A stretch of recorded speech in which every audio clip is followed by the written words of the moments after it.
मित्रांनो, थोडं तुझं थोडं माझं या मालिकेच्या आजच्या भागामध्ये गायत्री रागातच छायाला म्हणते की आता फक्त या तेजसचं 1,00,000 रुपयाचं कर्ज माझ्या डोक्यावर राहिलं आहे.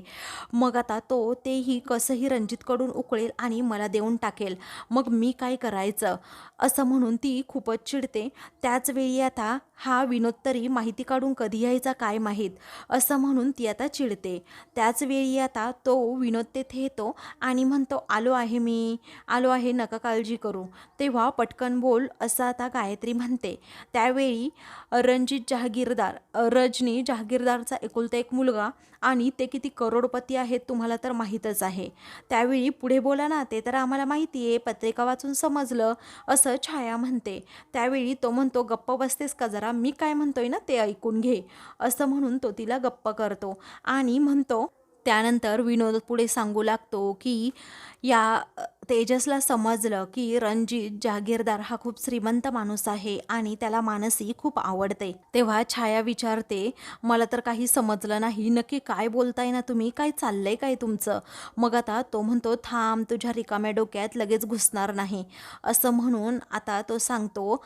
अगं, रणजितला मानसी आवडते हे जेव्हा तेजसला समजलं तेव्हा तेजसने आता बरोबर रणजितकडून पैसे उकळले आणि तो पारगावला सारख्या सारख्या फेऱ्या मारत होता ना.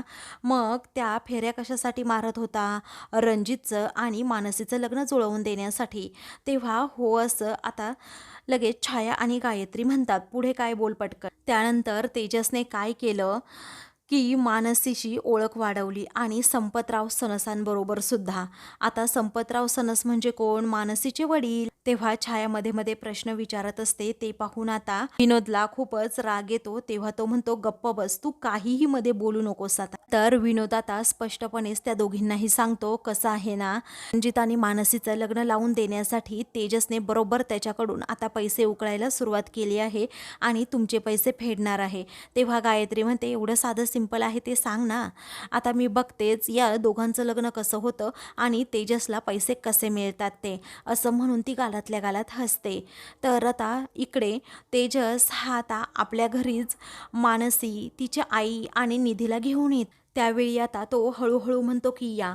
मग आता मानसी म्हणते, अहो तेजस, राष्ट्रहित तुम्हाला कळतं का? हे प्रभुनिवास आहे. तेव्हा तो म्हणतो, हो मला माहिती आहे हे प्रभुनिवास आहे आणि तुम्हाला आता इथेच राहायचंय. तेव्हा मी इथे नाही राहू शकत, असं मानसी म्हणते. मग आता तेजस म्हणतो, अहो इथे खोली भाड्याने देतात, हे घर मोठं आहे म्हटल्यावर राहावं लागेल. पुढे आता मानसी म्हणते, अहो तुम्हाला माहिती आहे का, ते तहान लाडू भूक लाडू मी या सुनंदा मावशीकडूनच शिकले आहे. त्याचबरोबर त्या गायत्री मॅडम, त्या तर किती डेंजर आहेत, त्या सुद्धा इथेच राहतात. मग आता तेजस म्हणतो, असू दे ना, त्यांचं एवढं काहीही नाही, मी तुम्हाला सांगतोय इथेच राहा तुम्ही. तेव्हा तुमची ओळख आहे का त्यांच्याशी, असं मानसीसारखं विचारते.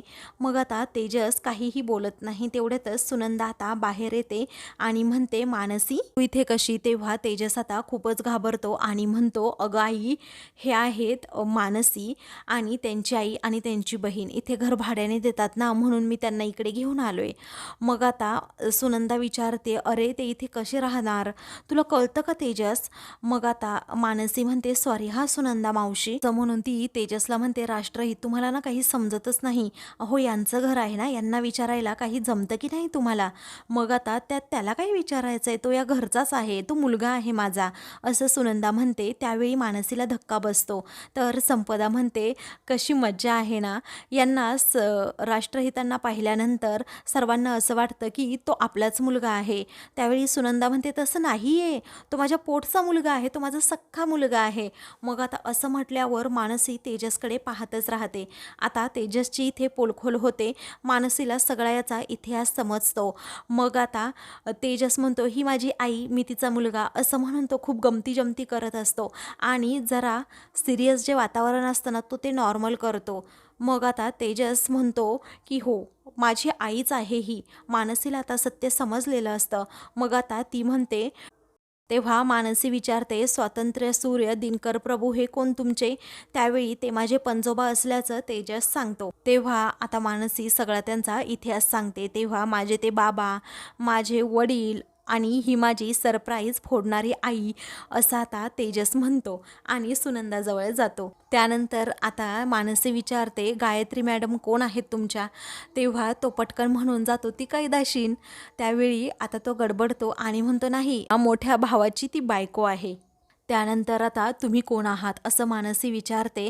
मग आता तेजस म्हणतो, मी स्वातंत्र्य सूर्यसैनिक यांचा पंतू, त्याचबरोबर दिनकर प्रभू हे माझे आजोबा आणि तात्यासाहेब आहेत ना, ते माझे बाबा आहेत, ते माझे वडील आहेत असं म्हणून तो स्वतःची ओळख देखील सांगतो, मी तेजस प्रभू आहे. मग आता मानसी म्हणते, जेव्हा मी तहान लाडू भूक लाडू बनवले होते त्या हॉटेलमध्ये, तेव्हा तुम्ही का नाही सांगितलं हो माझ्या आईची रेसिपी आहे म्हणून? तो म्हणतो, मी जर असं सांगितलं असतं तर मग तुम्ही ते लाडूच बनवले नसते. आणि एक गोष्ट आहे, तुम्ही ते मला विचारलं सुद्धा नाही ना की तुम्ही कोण आहात कोण नाही. त्यानंतर पुढे ती विचारते, सकाळी म्हणजे तुम्ही इथे होतात ना, जेव्हा मशीनचा लिलाव चालला होता तेव्हा मला भास झाला होता. तेव्हा तेजस विचारतो, कसला हो भास तुम्हाला होतोय सारखा सारखा? मग आता ती म्हणते, काही नाही, तुम्ही गप्प बसा, विषय फिरवू नका. हां, तुम्ही मला खरोखर सांगा, नक्की काय चाललं होतं तुमच्या डोक्यात सकाळी? तुम्ही माझ्याकडे पाहत होतात त्यावेळी. आता तो म्हणतो, हो हो, तो मी इथेच होतो असं म्हणून तो आता लगेच बॅगा घेतो आणि त्यांना आतमध्ये घेऊन येतो. मग आता मानसी त्या घराकडे पाहतच राहते आणि म्हणते, नकळत का होईना या घराबद्दल मला आपलेपणा वाटतच आहे, परंतु कसं आहे ना, या माणसांशी सुद्धा मी आपोआप अशी नाती जोडायला लागलेली आहे. पहिल्यापासूनच मला या घराबद्दल ओढ आहे. असं का होत असेल? नियतीच्या मनात असेल का हे? इकडे आता विनोद रजनीचा नंबर हा हातावर लिहून आणलेला असतो. त्यावेळी आता तो एक एक करून सर्व नंबर हा लगेच तिला म्हणजेच गायत्रीला सांगतो. तेव्हा गायत्री आता विचारते, नक्की नंबर बरोबर आहे ना? मग आता तो म्हणतो, हो 100% बरोबर आहे, काळजी करू नका दीदी तुम्ही. तेव्हा ठीक आहे असं ती आता म्हणते. मग त्यानंतर आता लगेच ती रजनीला कॉल करते. तेव्हा रजनी दुसरीकडे कॉल रिसीव करते खरी आणि विचारते, कोण आहात तुम्ही? मग आता ते महत्त्वाचं नाही आहे, तुमच्या फायद्याचं जे सांगते ना ते महत्त्वाचं असल्याचं आता ती म्हणत असते. मग आता नक्की काय झालं असं रजनी विचारते. त्यावेळी आता, अहो तुम्ही तुमच्या मुलाचं लग्न जुळवण्यासाठी ज्या व्यक्तीला हाताशी धरलं आहे ना, ती व्यक्ती एक नंबरची फ्रॉड आहे आणि तुम्हाला ती फसवतीये. अजून एक गोष्ट सांगते, त्या व्यक्तीच्या अजिबात तुम्ही नादी लागू नका, कारण ती व्यक्ती ही पोलीस स्टेशनच्या वाऱ्या करून आली आहे. आता असं म्हटल्याबरोबरच इकडे रजनीला धक्का बसतो. तेव्हा ती विचारते, तुम्ही आहात तरी कोण? तेव्हा तुमची समर्थकच आहे, अजिबात तुम्ही तिला मदत करू नका, ती तुमच्याकडून फक्त पैसे उकळण्याचं काम करते असं आता गायत्री म्हणते. त्यावेळी रजनीचा देखील गैरसमज होतो, आता ही शोभाबद्दल बोलतीये की काय, म्हणूनच ती आता लगेच फोन ठेवते.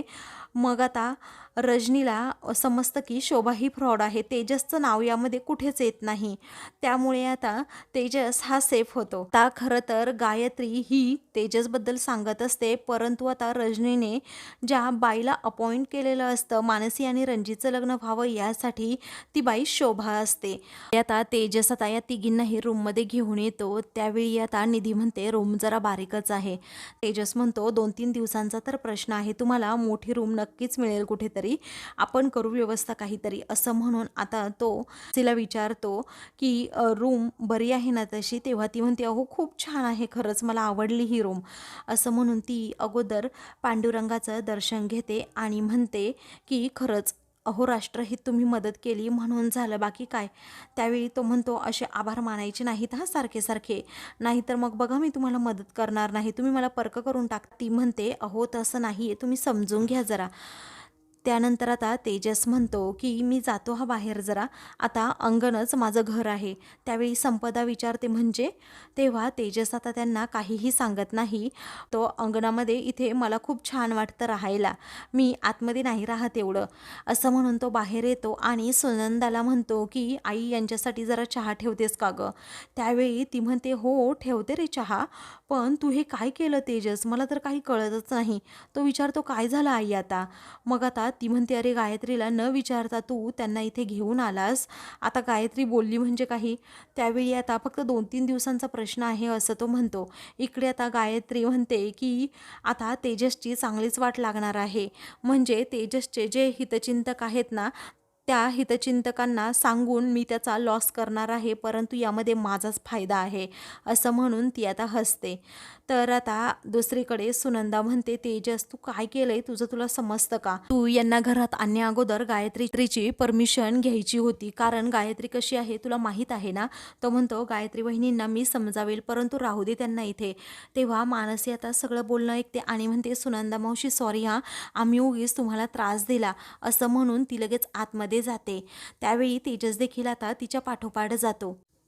इकडे आता मानसी म्हणते की आई चल बॅगा उचल, आपल्याला जायचंय. मग आता निधी म्हणते, नाही मी कुठेही येणार नाही, मी माझ्या मनाला समजवले आता, कारण लहान खोली तर लहान खोली, पण मी ही खोली सोडणार नाही.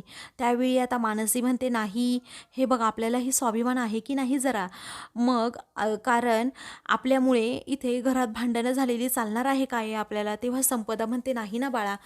मग आता त्या दोघीही लगेच बॅगा घेतात. तेव्हा मानसी आता म्हणते की अहोराष्ट्रहित राहू द्यात, काहीही हरकत नाही आहे, आम्ही आमची कुठेतरी दुसरीकडे सोय करू, आमच्यामुळे तुमच्या घरात नको भांडणं व्हायला. तेव्हा तो म्हणतो, नाही गायत्री वहिनीला मी समजावेन, तुम्ही नका ना काळजी करू. मानसी आता ऐकत नाही, आपल्या बॅगा घेऊन आता ती निघालेलीच असते. तेव्हा तेजस मनातल्या मनात विचार करतो की आता गायत्री वहिनी स्वतःहून परमिशन देतील असं काहीतरी करायला हवं. दुसरीकडे आता मानसी बाहेर येते आणि सुनंदाचा आशीर्वाद घेत म्हणते, मावशी आम्ही निघतो हा. सुनंदा म्हणते, बाळा तू इथे राहावी असं मला वाटतं, परंतु काय करू, नाईलाज आहे. मानसी म्हणते, काही हरकत नाही, आम्ही दुसरीकडे कुठेतरी सोय करू. तेजस आता खूपच फोर्स करत असतो की प्लीज लकी चार्म तुम्ही जाऊ नका. मग आता मानसी म्हणते, अहो तुम्ही माझ्यासाठी ऑलरेडी खूप काही केलंय, त्या हॉटेलमध्ये तहान लाडू भूक लाडूची आयडिया नंतर तुम्हीच दिली होती, मग काही वेळानंतर तुम्ही माझं लग्न जुळवण्यामध्ये खूप मोठा भाग घेतला. माझ्या लग्नाच्या वेळेससुद्धा माझ्या बाबांना खूप मदत केली.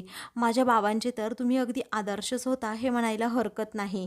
आणि त्यानंतर तुम्हाला सांगू का, माझे बाबा माझ्या लग्नामध्ये गेले, परंतु तुम्हीच आम्हाला धीर दिला. आम्ही इकडे मामीकडे आलो, तिथेही तुम्ही आलात आणि मग नंतर आत्ताही मदत केली. तुम्ही काही कमी मदत नाही केली मला. तुमचे उपकार मानावे तेवढे थोडेच आहे असं म्हणून मानसी पुन्हा पुन्हा त्याचे आभार मानते. त्यावेळी आता असं म्हणून ती निघालेली असते. तेव्हा तेजस पुन्हा आता तिला थांबायला सांगतो. मित्रांनो, पुढील भागामध्ये मानसी आणि तिची आई निधी निघालेले असतात. त्याचवेळी आता गायत्री तेथे येते आणि म्हणते की हिने इथे राहावं की नाही हे लोकशाही ठरवेल, आपण नाही. आता मतदान होईल, ते पण गुप्त पद्धतीने मतदान होईल असं म्हणून आता ती लगेच सगळ्यांना चिठ्ठ्या टाकायला सांगते. तर 4:05 या पद्धतीने मतदान झाल्याचा आता विनोद म्हणतो. तेव्हा आता कसं मतदान झाले असं गायत्री विचारते. तर आता मानसी सनस इथे राहणार असं म्हणून भाग इथेच संपतो. अशाच मालिकेंचे पुढील भाग पाहण्यासाठी चॅनलला सबस्क्राईब करा.